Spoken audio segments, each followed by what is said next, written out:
Okay, let's go.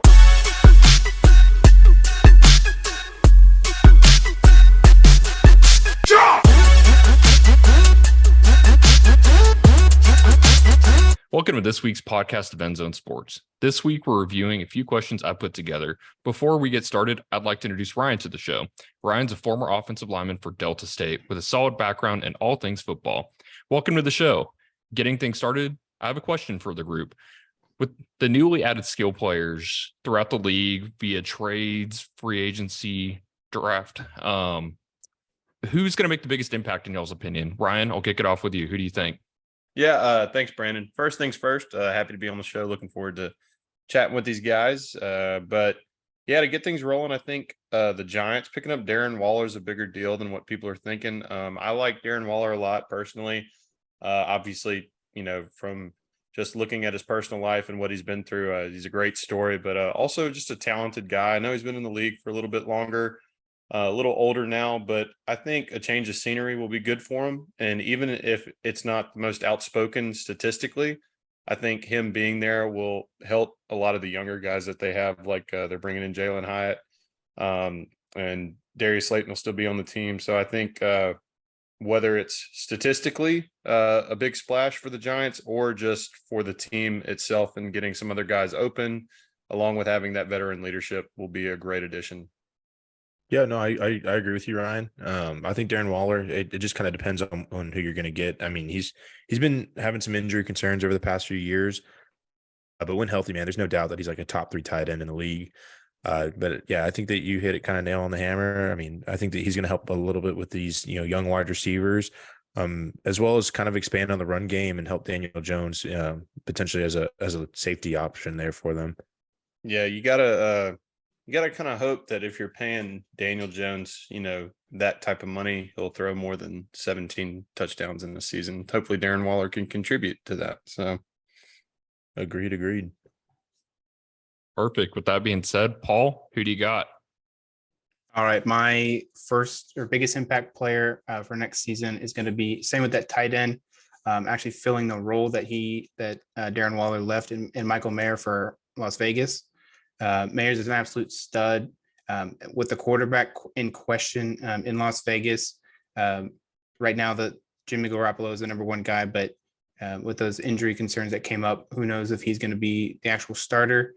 If it ends up being Aiden O'Connell or Brian Hoyer, either way, the tight ends in that scheme are great. They should be targeted at an accelerated level. If Garoppolo is there, like previously discussed in previous videos, he loves targeting the tight ends. We've seen that with George Kittle in years past. So I look to see that Mayer is going to be that kind of year one boom guy coming right out of the gate. Yeah, I mean, I think he's got a solid potential and he definitely has some big shoes to fill with Darren Waller's departure. And I don't think that they selected him that high for him not to start right away for them. So he's definitely going to be, getting a lot of those snaps and a lot of those targets.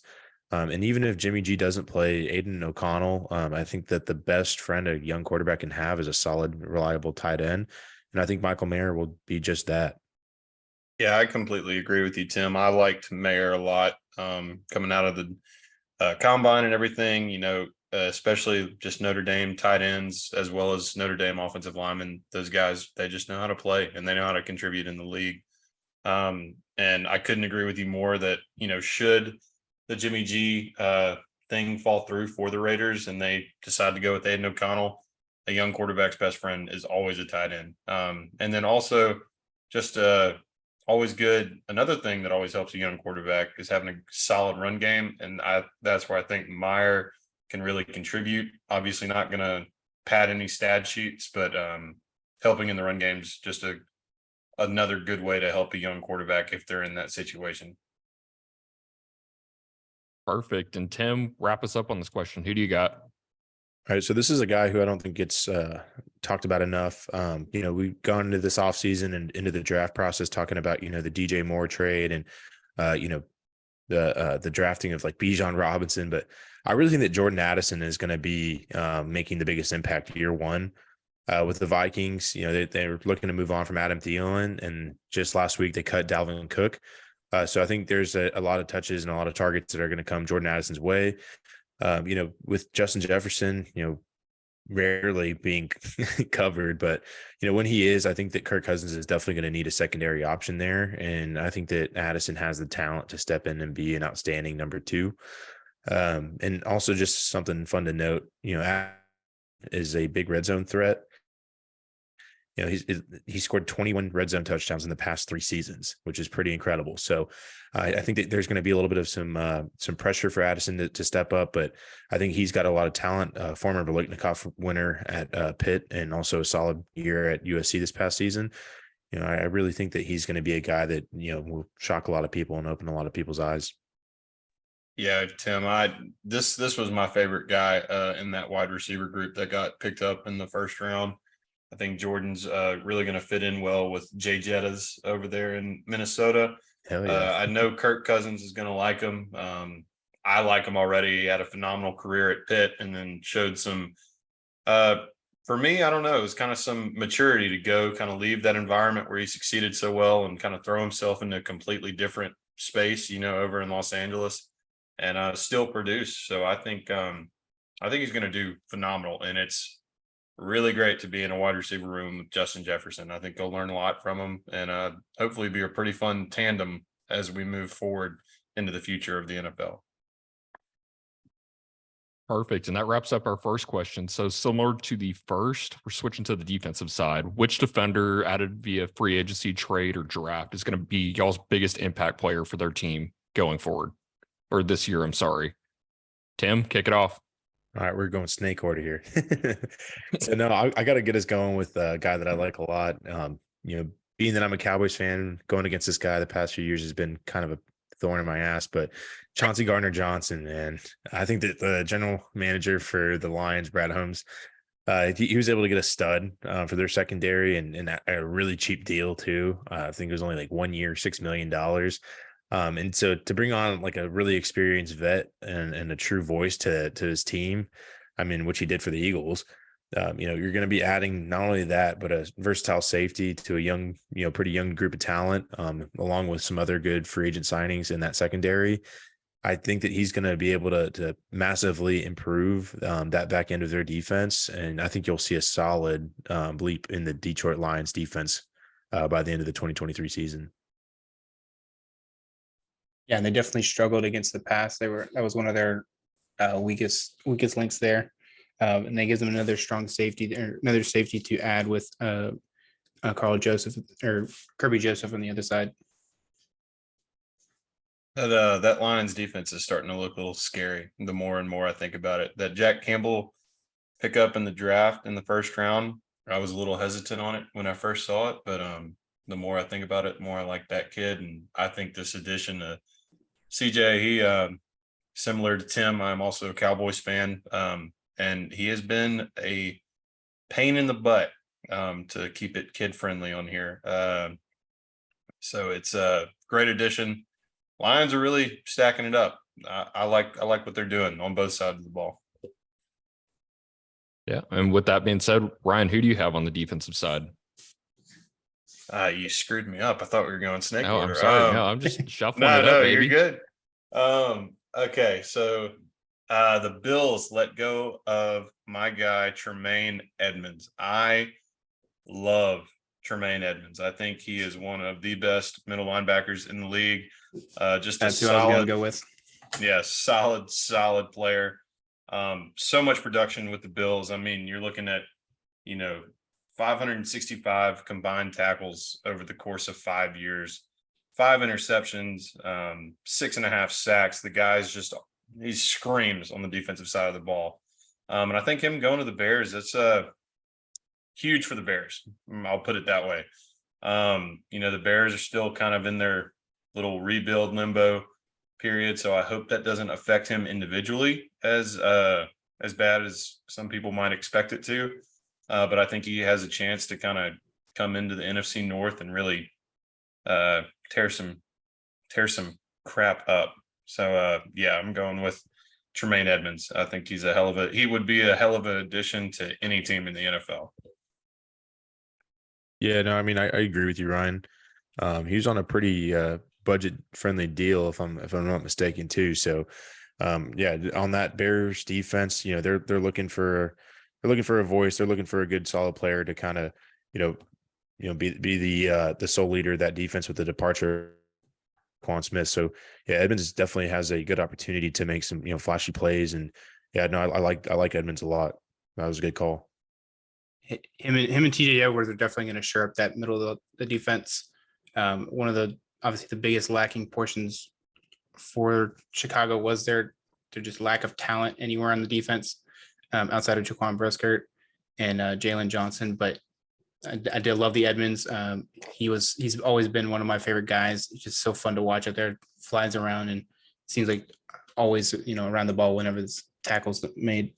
Yeah, I agree. I do wish that they selected Jalen Carter in the first round. I think that would have really helped those linebackers out too. But no, I think it's a good call, Ryan. I think these guys or Edmonds is going to be a fantastic starter, and he's going to be a huge impact on that defense. Perfect. And Paul, wrap up this question for us. All right. So my number one addition for the defensive side of the ball is going to be cornerback Jalen Ramsey, signed with Miami. Should be an excellent pairing. Should be great to watch next to him or next to Xavier Howard down there in Miami. He is coming off a kind of a lackluster season with LA. He did kind of make up with the interception numbers later down the season, but he was getting burned a little more than usual.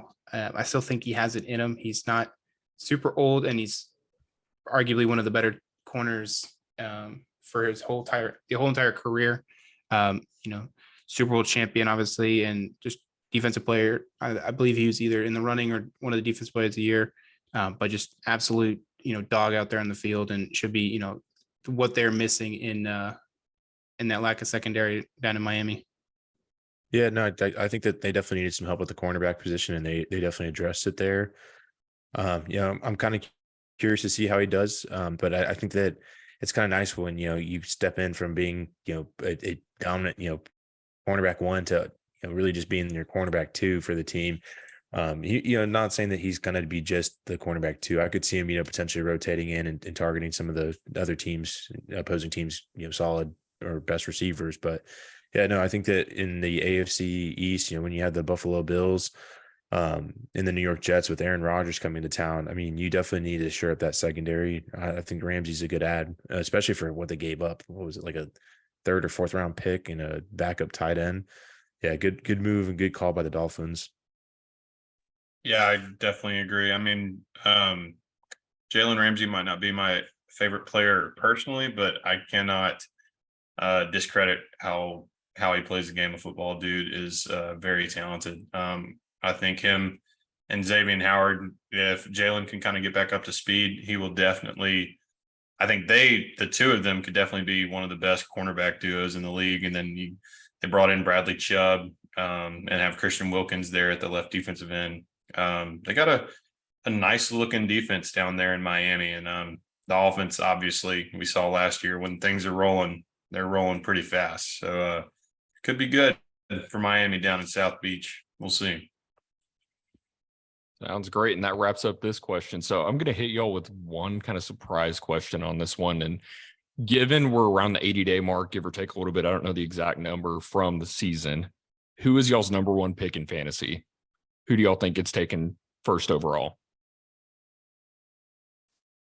Let me pull up my sleeper dynasty leagues that I just drafted in. That one's a tough question. I mean, it's obviously going to be running back. I might argue that. Is it? I think there could be a case made for Travis Kelce, maybe Pat Mahomes quarterbacks. It's usually not great.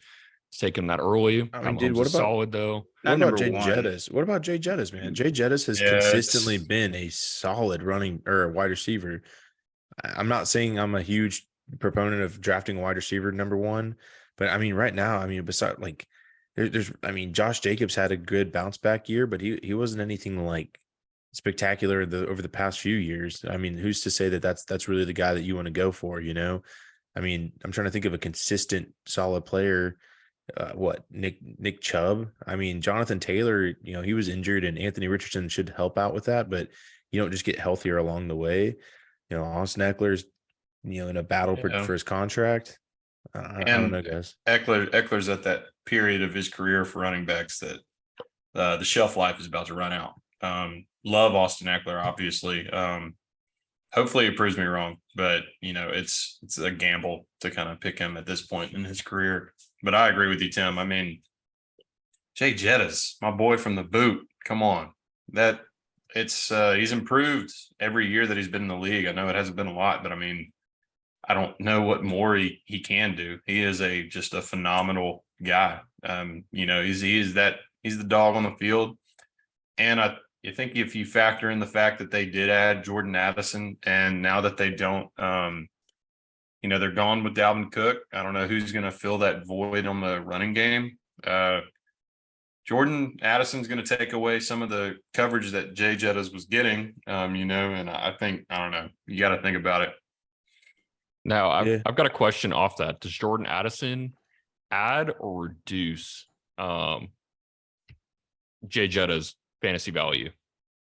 I mean, I think it adds. I think that Jay Jett is a tremendous talent who finds ways of getting open. Don't get me wrong. I understand that Jordan Addison is going to take some of those targets, but I don't think that it's really going to be taking from Justin Jefferson. I think it's going to be more or less taking targets from your KJ Osborne, and even TJ Hawkinson, even though they traded for him. I don't know. I'd say Jordan Addison is a great addition for him, but he's definitely just a wide receiver too. He's not going to be, getting those 12 targets a game that Justin Jefferson was getting. That's for sure. Completely agree. I just don't know if a wide receiver one and I know I'm no discredit to Justin Jefferson, but there's so many good wide receivers, and it is all target share, and that elite running back is that 25 plus points a game running back is so much harder to find than a 25 point wide receiver. I mean, obviously consistency is never going to be there for everybody.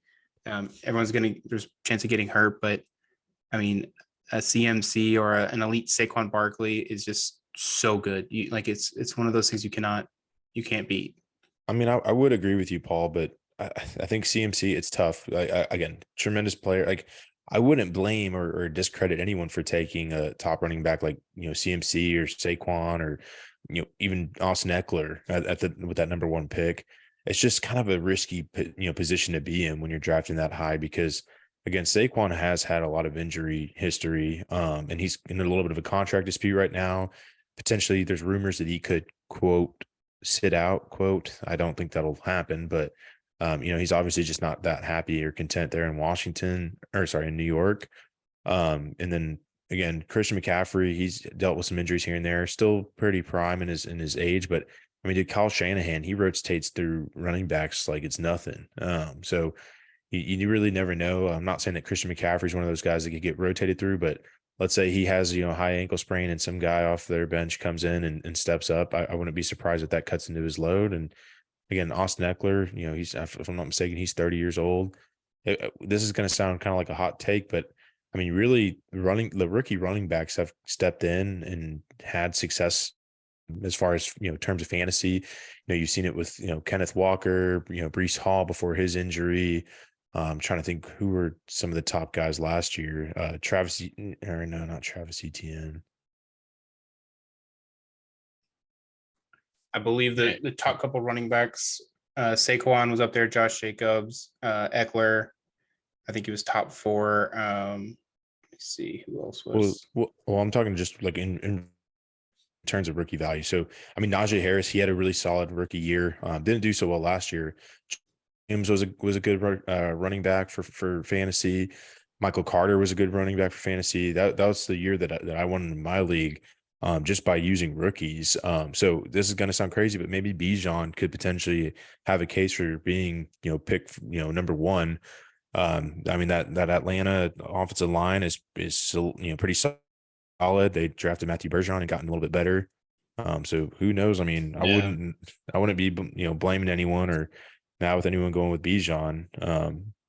I'm with you, Tim. It's kind of I hate to bring financial terms into this, but it's kind of where your risk profile lies. And I think running backs in general are just risky just because, it's not like the days of old where you have these decade plus long running backs that are, consistently giving you 1,000-yard seasons. Nowadays, it's kind of a running back by committee across the league. I mean, just whether that's the plan at the beginning of the year or not, running backs just get hurt. And that's you can kind of get value if you streamline running backs across the season. So I think I definitely think like back in the day, like when, my dad was playing fantasy football with his buddies, it was like, oh, you got to get the best running back in the league in the first round. But nowadays you're going to be more consistent with your wide receivers just because of the way the league has gotten now. It just seems like running backs just keep getting hurt. You can't really find a consistency.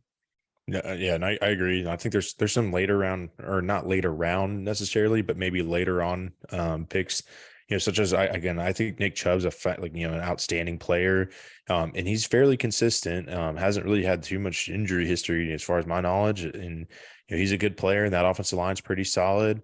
I hate to say it because he didn't, he had a little bit of a down year, but like Derrick Henry, I know they got Tajay Spears and might try to do more of a running back by committee option there. I hate to say it too, because I know he's coming off injury, but Tony Pollard, he should be getting primary share of the carries in Dallas.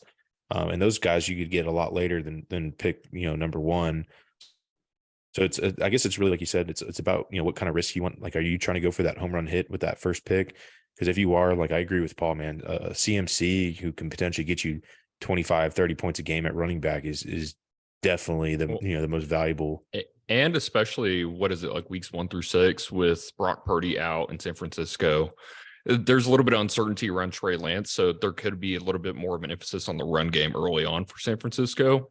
God knows how the rest of the season's going to go, or maybe Trey Lance does great and the passing game succeeds very well, but he could be a good initial high value pick. And kind of going off that, whenever I draft in fantasy, especially first round, I look for point differentiation with regards to the average of that position. And the guys due for a little bit of regression in terms of age, but I would take Travis Kelce. I mean, last year, at least in the past couple of years, he's been the best tight end by a couple points on average. And that can kind of set you apart. A good tight end is a lot harder to stream than a running back. And I think you can pick up a good running back rounds 2 through 3, maybe even 4. You can find a sleeper pretty comfortably. I just have a hard time taking running backs in the first round, but I think there are a couple blue chips, maybe 4 or 5 out there, running backs that maybe you have a 5 through 15 pick that are worth taking.